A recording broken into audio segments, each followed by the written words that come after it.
Muy buenas, ¿cómo estás? Teníamos tiempo sin vernos. Vamos a hacer una pausa en el día de hoy en nuestra serie Las Siete Iglesias para tratar un tema muy importante que requiere nuestra atención. Y vamos a hablar sobre el libro de Apocalipsis, capítulo 4 y 5. Fíjense, en mis años en la iglesia yo solo he oído una sola vez un tema hablar sobre esto. Y fue en el 2008 aproximadamente. Es un tema que requiere nuestra atención. Si yo te invito, antes de nada, pon en pausa este video, busca un cuaderno y un lápiz, escribe en la computadora, toma los anotes para que puedas comprender. Estos temas requieren un esfuerzo adicional. Sin embargo, la recompensa es mayor. Yo recuerdo cuando prediqué este tema por primera vez, le dije, los grandes beneficios de los temas no es cuando tú lo oyes, sino cuando tú lo revisas. Los bereanos, cuando oyeron a Pablo, se quedaron callados. No les fue de gran beneficio todavía. Hasta que fueron y confirmaron en su casa lo que ellos oyeron con las escrituras. Ahí hicieron, sí, Pablo, ahora te creemos y glorificamos. Lo mismo, ese examen debemos hacerlo nosotros. Yo imagino que ya tienes tu cuaderno, tu lápiz en la mano. Vamos a orar. Amado Dios, gracias te damos por este gran privilegio de abrir tu palabra. Ayúdanos a comprenderla y a ponerla en práctica. Necesitamos de ti, oh Dios. Ayúdanos, bendícenos y protégenos. Y así como la abrimos, tu Espíritu Santo puede abrir nuestra mente y corazón. Que las palabras dichas no sean las mías, sino las tuyas. En el nombre de Jesús, amén. El tema de hoy lo titulamos La coronación de Cristo. Siempre hay una correlación entre lo que pasa en el cielo y lo que pasa en la tierra. Vamos a poner algunos ejemplos y esto va a servir de preámbulo. Número uno, cuando la ley de Dios fue dada en el Sinaí, hubo relámpagos y truenos y todo el cielo estuvo ahí. Las potestades de la tierra estuvieron temblando porque la ley fue dada para los habitantes de la tierra, para el pueblo de Dios. En el santuario de Moisés, cuando Dios le dijo, hazme un santuario conforme al que has visto, al modelo que has visto, y habitaré, y me hará un santuario, y habitaré en medio de ellos, Éxodo 25:8. Es decir, el santuario terrenal tiene una relación con el santuario celestial, conforme al original que está en el cielo. El nacimiento de Jesús. ¿Qué pasó cuando nació Jesús? Los revela el libro de Lucas. En los ángeles dieron gloria, gloria, han hecho muchas canciones, o aleluya y alabanzas. Un coro de ángeles se le presentó a los pastores con la buena nueva. El nacimiento de Jesús aquí en la tierra, gozo en el cielo. Con el bautismo de Jesús, tenemos un poquito más de detalle más adelante, también pasó lo mismo. ¿Qué pasó cuando Jesús fue bautizado? Vino el Espíritu Santo como paloma y vino la voz de Dios diciendo, este es mi hijo amado en quien tengo complacencia. La Trinidad. En la transfiguración de Jesús, posteriormente vemos que vinieron Moisés y Elías y vino la voz de Dios otra vez.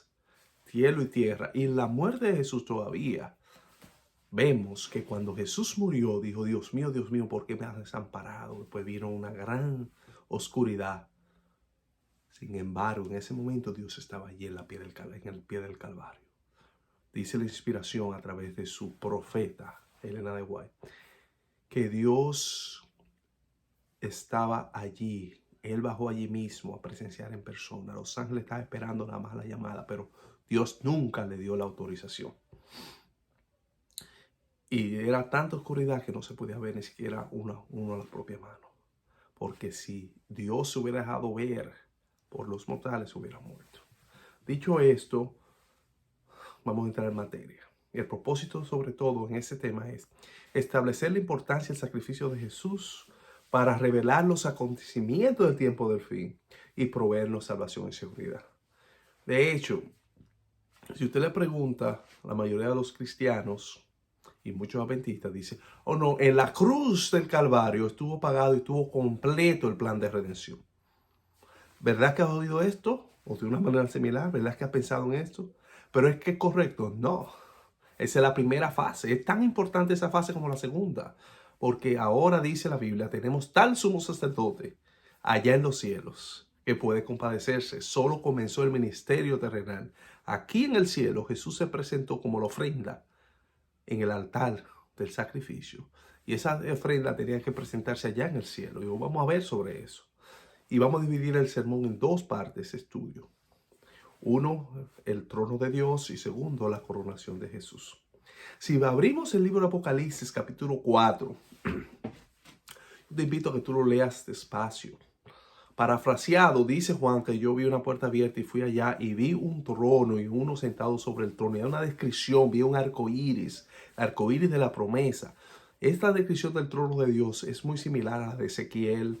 Vemos el mismo Apocalipsis, versículo 1 y en capítulo 1, el 19, habla de ese trono de Dios. Pero había de uno sentado y habían 4 seres vivientes alrededor del trono de Dios. Y lo describe uno en forma de águila, de hombre, de león, etcétera, etcétera, etcétera.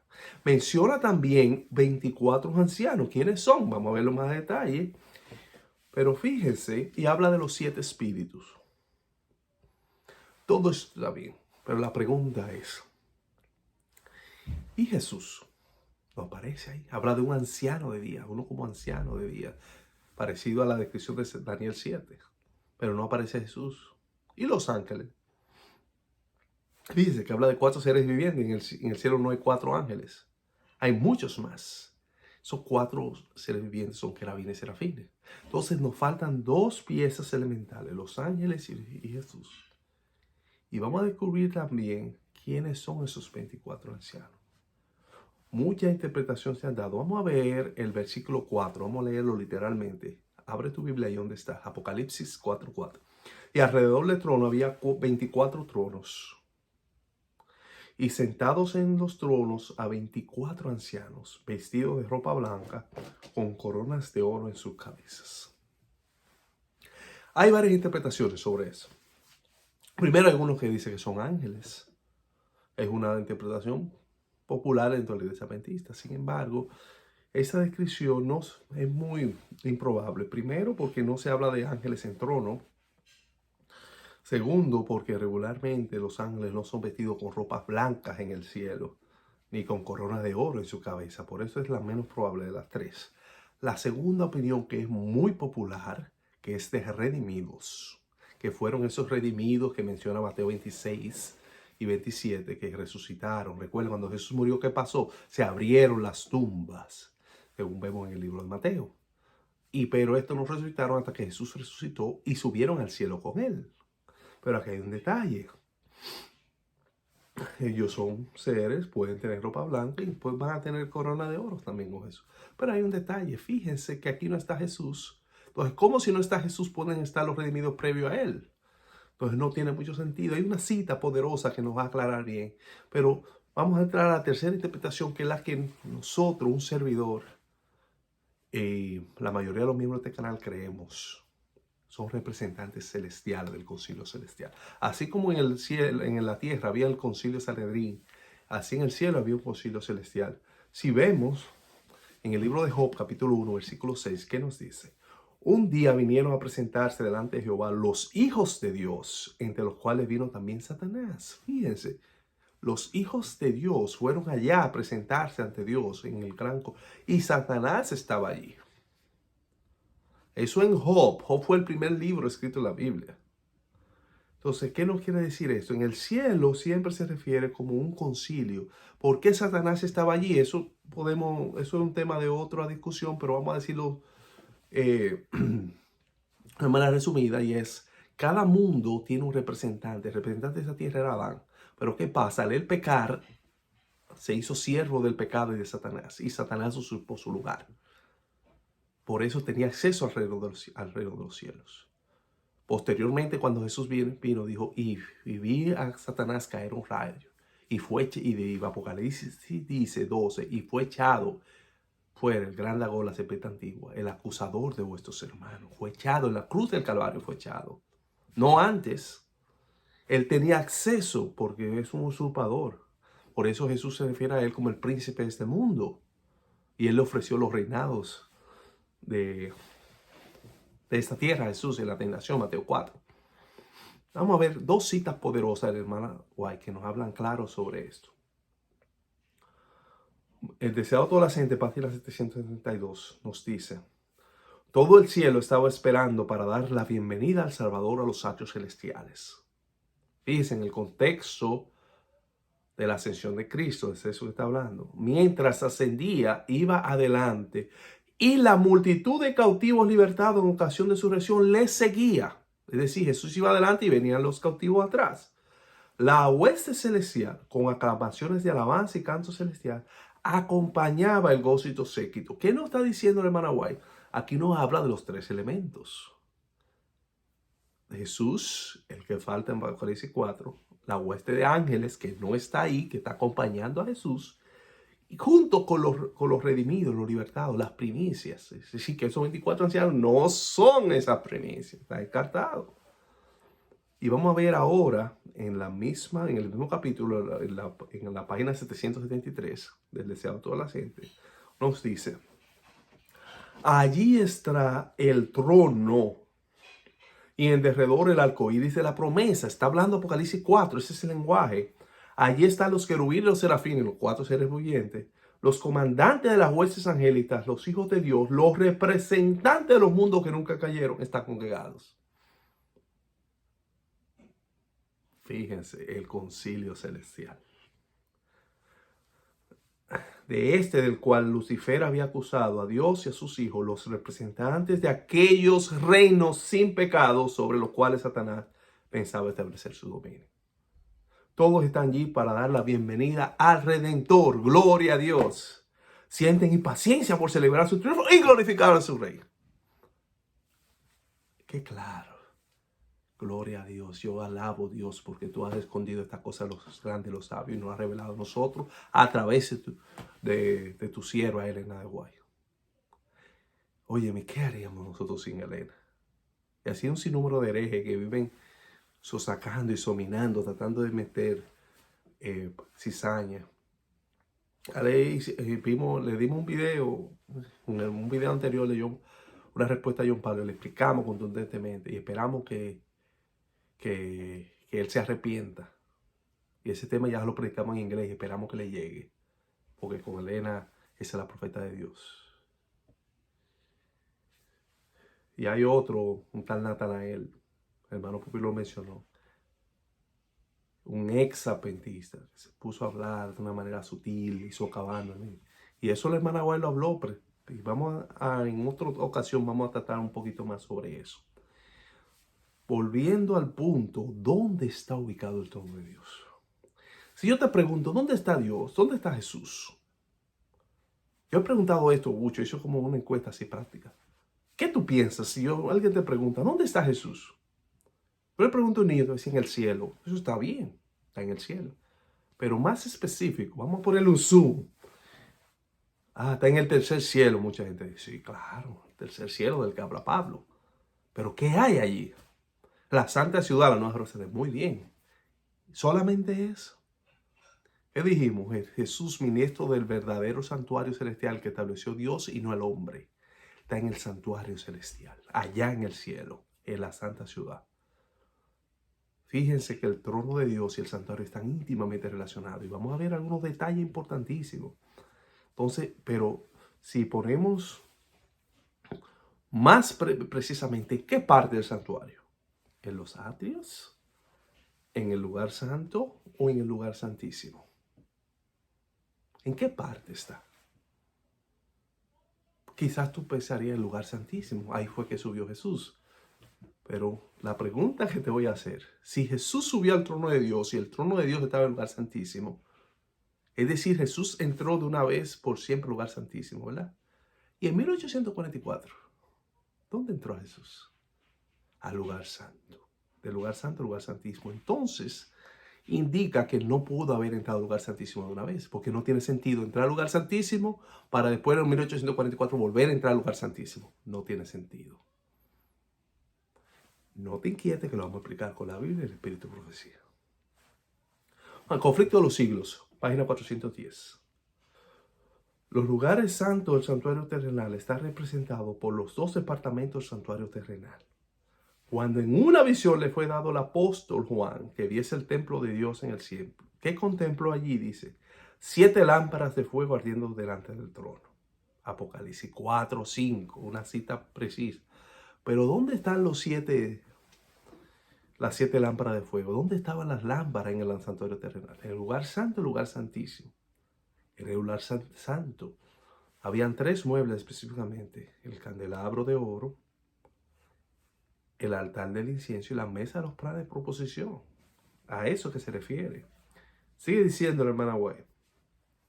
Se le permitió al profeta contemplar el primer departamento del santuario del cielo y vio allí las 7 lámparas del fuego y el altar de oro. Vemos cómo la Biblia, el Espíritu y profecía se combinan. Representado por el candelabro de oro y el altar de incienso en el santuario terrenal. Gloria a Dios. De nuevo fue abierto el templo de Dios, y ahora en Apocalipsis 11:19, y miró hacia adentro del velo interior, el lugar santísimo. Está hablando de 2 momentos históricos. Apocalipsis 4 nos refiere al primer lugar. Todo eso se desarrolló en el primer lugar. Y luego en el lugar santísimo, Apocalipsis 11:9, cuando se abrió el lugar santísimo, después de 1844, veremos en otra ocasión. En una cita poderosa, ella habla todavía más específico la sierva de Dios. Y nos dice: vi un trono, sobre él se sentó el Padre y su Hijo Jesucristo. Recuerde la promesa que hizo Jesús a la iglesia de la Odisea, eso lo veremos más adelante. Al que venciere le daré que se siente conmigo en mi trono, así como yo he vencido y me he sentado con mi Padre. Entonces vi al Padre levantarse del trono. Estaba sentado, fíjese, se levantó del trono, Apocalipsis 4, y en su carro flamante entrar en el lugar santísimo. Momento. Si él estaba en el trono, sentado, se paró y entró al lugar santísimo, significa que en el trono anterior que él estaba, ¿dónde estaba? El lugar santo. Dentro del velo y se sentó. Allí vi tronos que no había visto nunca antes. Entonces Jesús se levantó y se subió al carro y fue llevado al lugar santísimo donde el Padre se había sentado. Allí contemplé a Jesús mientras estaba de pie delante del Padre, un gran sumo sacerdote. Es decir, Jesús se sentó en el lugar santo junto con el Padre hasta 1844. 1844, Daniel 7:25, Dios cruzó al lugar santísimo y Jesús en otro carro después le siguió. Fíjense que aquí ya Jesús no está sentado, ya está parado. Apocalipsis 4 y 5 está sentado en el trono. Pero aquí, en Daniel 7:25, después Apocalipsis 11:19, el ministerio de Jesús está de pie presentando la plegaria en el lugar santísimo. Uno de nuestros deseos es estudiar el santuario a fondo, porque dice la hermana White que aquellos que tengan conocimiento cabal del santuario estarán bendecidos, y aquellos que lo desconozcan le hará muy difícil ejercer fe en los tiempos del fin, y estamos en estos tiempos. Vamos a hablar de la coronación de Jesús ahora. Muy bien, Apocalipsis 5 ya nos da otro detalle. Y vi uno que estaba sentado en el trono con el libro en la mano. Un libro escrito por fuera y escrito por dentro, dice la Biblia.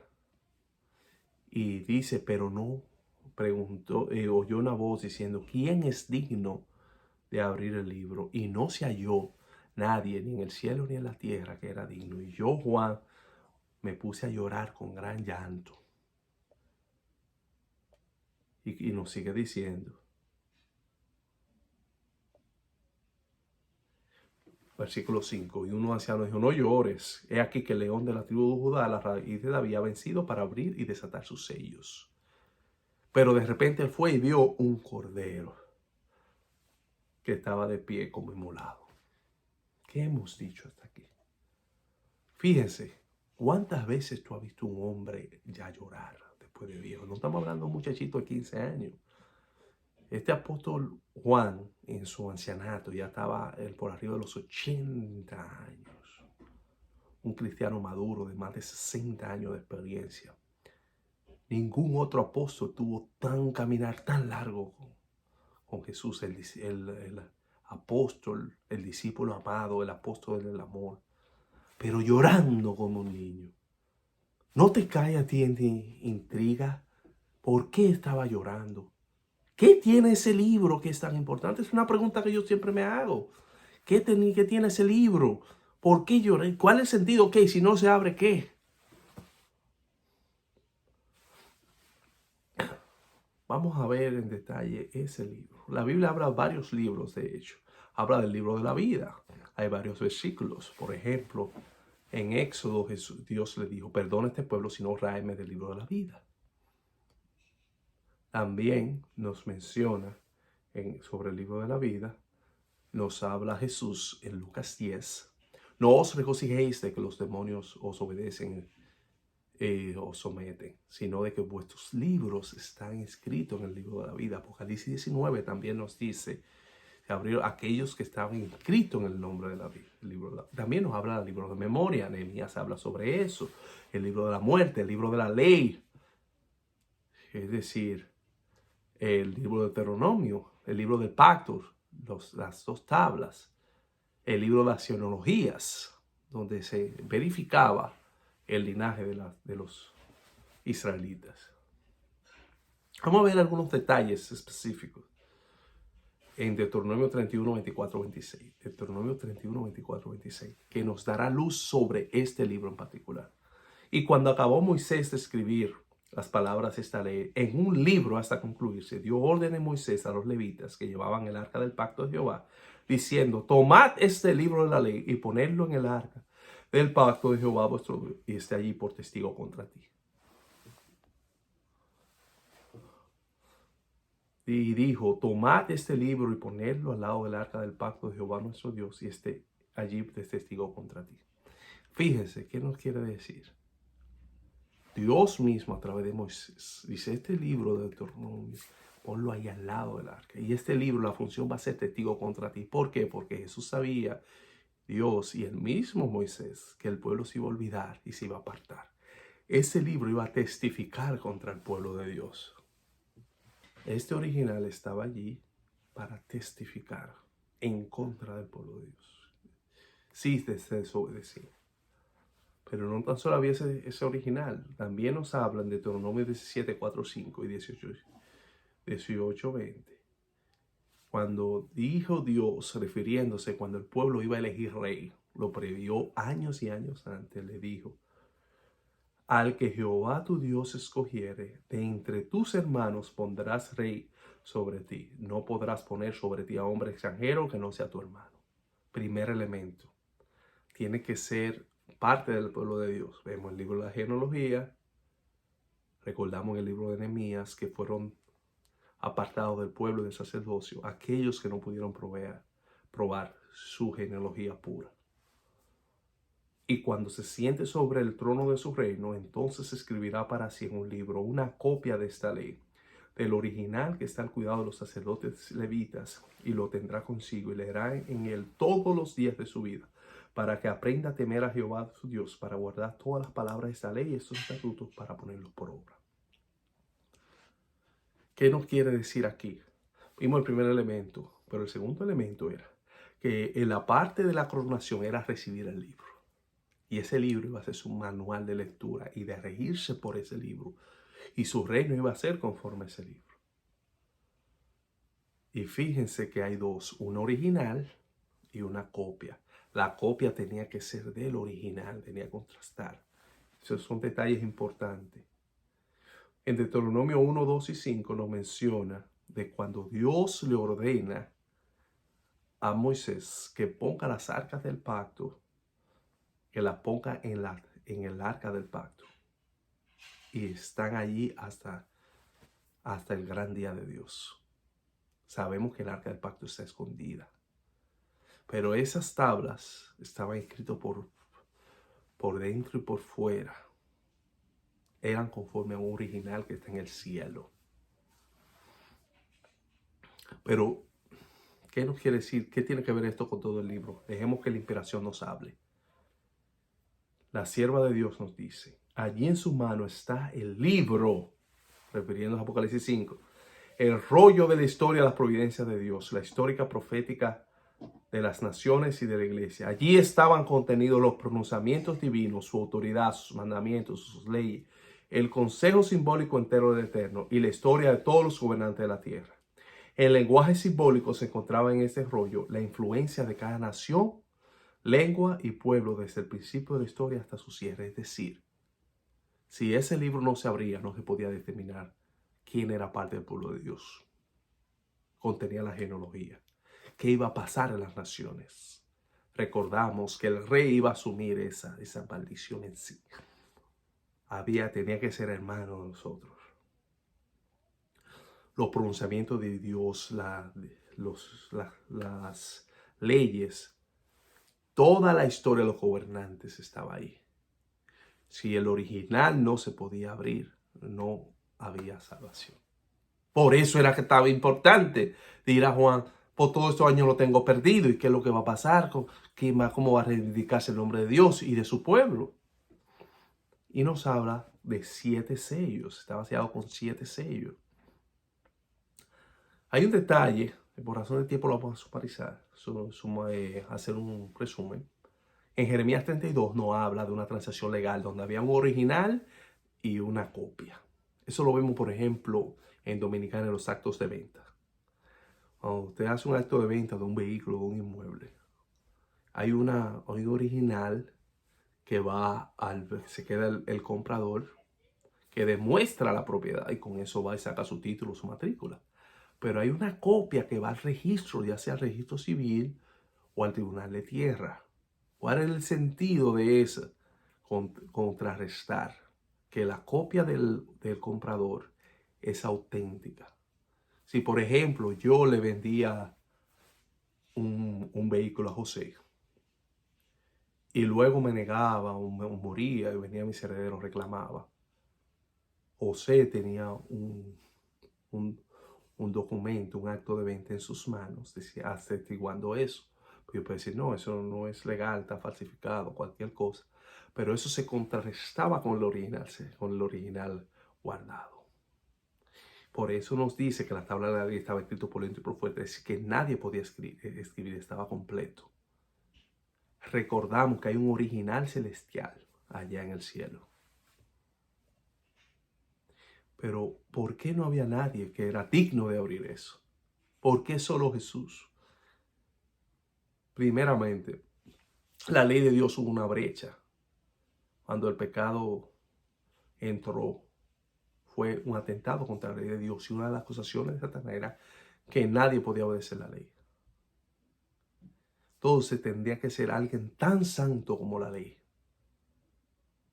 que podía hacerlo. Solo Jesús, del mismo Dios, podía hacerlo. Si nos vemos en la coronación de aquí de lo que pasaba en los reyes terrenales del pueblo de Israel, en 1 Samuel 10:1 vemos cómo viene Samuel a ungir a Saúl. Él era ungido. En 1 Samuel 16:13 ahora unge a David. Recordemos que el linaje era de David. En Génesis 49:9-10, refiriéndose a Judá, Dios dice cachorro de león, nunca se apartará el cetro hasta que venga Silo.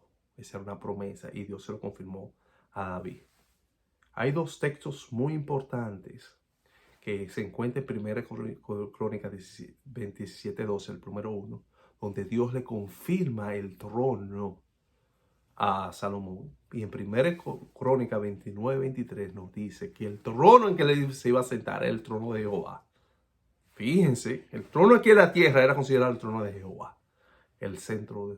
Entonces vemos que la casa de Dios y el trono están íntimamente relacionados en la tierra y así era parte del plan celestial. ¿Y por qué se aplica a Jesús?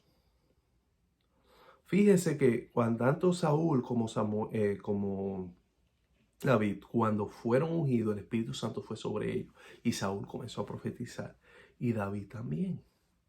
El Espíritu Santo se derramó sobre ellos. Pero ¿y Jesús? ¿Qué pasó con Jesús? Primero, Jesús era descendiente de Judá, de David, era el hijo de David. Por eso decían, Hosana, Hosana, el hijo de David. Segundo, vemos que Jesús fue ungido. ¿Cómo vemos esto? Si nos vemos, por ejemplo, en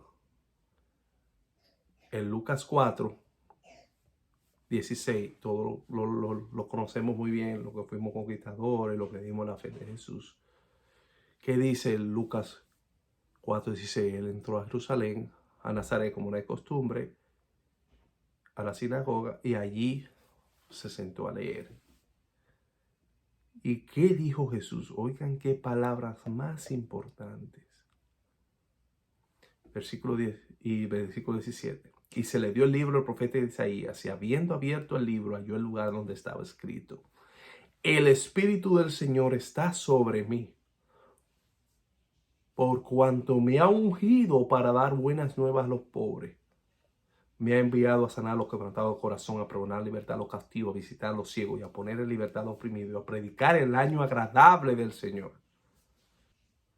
Vamos a ver el 21 específicamente. Y comenzó a decirle: hoy se ha cumplido esta escritura delante de vosotros. Un momento, ¿cuándo el Espíritu Santo ungió? ¿Cuándo Dios fue ungido Jesús? Estamos comenzando su ministerio. Es fácil, si vamos a un capítulo anterior, en Juan 3, cuando él fue bautizado, ¿qué pasó? Versículo 21. Aconteció que cuando todo el pueblo se bautizaba, también Jesús fue bautizado, y orando el cielo se abrió, y descendió el Espíritu sobre él en forma corporal, lo ungió como paloma, y vino una voz del cielo que dijo: tú eres mi Hijo amado, en quien tengo complacencia. Así como cuando los reyes eran ungidos en el antiguo Israel, los mismos sacerdotes eran ungidos y eran vestidos, Dios aquí envió el Espíritu en forma corporal en el bautismo de Jesús para ungirlo y comenzar su ministerio terrenal. Seguimos. Ahora vemos qué pasó en el cielo. Jesús fue allá coronado, cuando él iba subiendo, venían los ángeles cantando y todos dando gloria. Le dijo: Padre, déjeme entrar a mi Padre. Le presentó las huellas y su sacrificio en la cruz. Y el Padre le dijo: fue acepto. Pero ¿qué relación tiene este evento en la tierra? Hemos visto que siempre hay relación en el cielo y la tierra. Pero ¿qué tiene que ver la coronación de Jesús con lo que pasa aquí en la tierra? Hechos 2, 32, 36. El primer discurso de Pedro dice: a ese Jesús resucitó Dios, del cual todos nosotros somos testigos. Primer elemento de resurrección. Así que, exaltado por la diestra de Dios. ¿Cuándo fue exaltado? Cuando él fue resucitado y ascendió al cielo. Y habiendo recibido del Padre la promesa del Espíritu Santo, el mismo Espíritu Santo que sobre él cayó, le fue dado allá en el cielo cuando la presentó junto al Padre. Ha derramado eso que vosotros veis y oís. Recuerde que él dice: os conviene que yo vaya, porque si me fuero, os enviará otro consolador. Él los guiará toda la verdad. Porque David no subió a los cielos, pero él mismo dice: dijo el Señor a mi Señor, siéntate a mi diestra. ¿Dónde estaba Jesús en ese momento histórico de Hechos? Sentado. Vimos Apocalipsis 3, cuando Juan escribió, dijo: al que venciere le daré que se siente conmigo en mi trono, así como yo he vencido y me he sentado con mi Padre. Estaba sentado en el lugar santo, que es el trono de Dios. Hasta que ponga a tus enemigos por estrado de tus pies. Sepa pues ciertísimamente toda la casa de Israel que a ese Jesús a quien vosotros crucificaste, Dios le ha hecho que Señor y Cristo. Dios le dio que se sentara al lado de él. Entonces Pedro le dijo: lo que ustedes están viendo es el resultado de lo que pasó ya en el cielo, en el buen dominicano. Nos dice la hermana White: cuando Cristo entró por los portales celestiales, fue entronizado en medio de la adoración de los ángeles. Tan pronto como esta ceremonia hubo terminado, el Espíritu Santo descendió sobre los discípulos en abundantes raudales, y Cristo fue de veras glorificado con la misma gloria que había tenido con el Padre desde toda la eternidad. Gloria a Dios. Si hoy el Espíritu Santo está tocando tu vida, tú has llegado hasta aquí en este video porque Jesús fue glorificado y envió el Espíritu Santo. El Espíritu Santo es que te convence de pecado. Hay muchas teorías, aún dentro de la iglesia adventista, que dice que el Espíritu Santo no existe, que es una fuerza, que es parte del aliento de Dios. Mentira del diablo. El Espíritu Santo es una persona de la deidad. Su obra es tan importante como la del Padre y la de Jesús. De tal manera que Jesús dijo, todo pecado contra el Hijo del Hombre le será perdonado, mas aquel que blasfemare contra el Espíritu Santo no le será perdonado jamás. ¿Por qué? Porque es el único medio para tú ser salvo.